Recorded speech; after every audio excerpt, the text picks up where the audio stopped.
اور ایک اور بات میں آپ سے کہنا چاہوں گا، چونکہ آپ مختلف شعبہ ہائی زندگی سے تعلق رکھتے ہیں اور ہم سب کا 25-30 سال کا ایک بیک گراؤنڈ ہے، تو ہم نے مختلف چیزیں سیکھی ہیں وہاں سے۔ میں آپ سب سے کہوں گا جیسے ہم آف لائن ہوں گے تو میں یہاں موجود ہوں گا، قرآن مجید کی کسی آیت کے بارے میں آپ کے ذہن میں کوئی خیال آئے، کوئی تصور آئے کہ یہ معنی بھی تو ہو سکتا ہے، تو پھر ہم اس معنی کو صحابہ کی بتائی ہوئی تفسیر کے اوپر تول لیں گے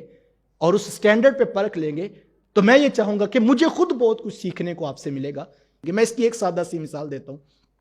میں یہ کچہری میں ایک کام تھا اور ہمارے ایک دوست وکیل ہیں، تو میں ان کے پاس گیا،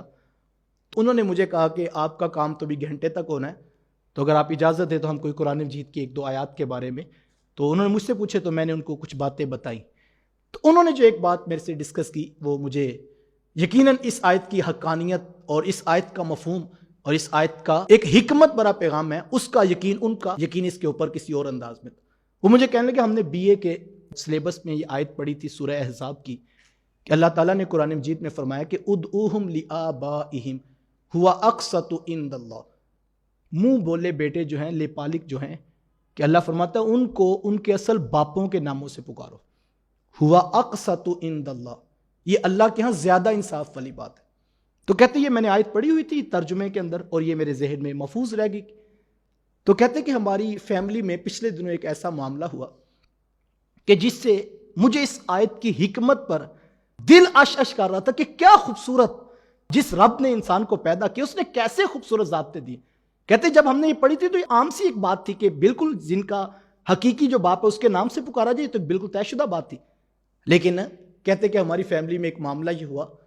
ہمارا ایک رشتہ دار بیٹا ہے، اس نے اظہار کیا کہ میں نے فلاں گھر کے اندر شادی کر لی۔ تو کہتے کہ جب بیٹے نے خواہش کا اظہار کیا تو اس کے ماں باپ نے اس کو حکمت سے ٹالا،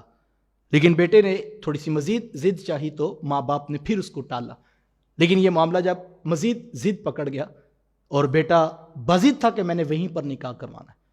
تو کہتے کہ ان کے پاس کوئی حل نہ رہا، پھر اس کے ماں باپ نے ان کو بتایا کہ بیٹا دنیا کی کوئی طاقت آپ کا اس گھر میں نکاح نہیں کروا سکتی۔ تو اس نے چیخیں مارنی شروع کر دی، یہ کیسے ہو سکتا، دنیا کی کوئی طاقت نہیں کروا سکتی۔ تو پھر انہوں نے راز افشاں کیا کہ بیٹا اصل میں جہاں آپ نکاح کا کہہ رہے ہیں وہ حقیقت میں آپ کی بہن لگتی ہے، اور ہم نے آپ کو بتایا نہیں تھا، اور وہ آپ کی ہی سگی بہن ہے اور وہ ہماری بیٹی ہے، ہم نے بچپنے میں ان کو دے دی تھی، اس حقیقت کو ہم نے کبھی بیان نہیں کیا آپ کے سامنے، تو یہ نکاح نہیں ہو سکتا، یہ اللہ رسول کی شریعت کا ضابطہ ہے۔ تو نوجوان چونکہ 4-6 ماہ اس ٹینیور میں گزار چکا تھا،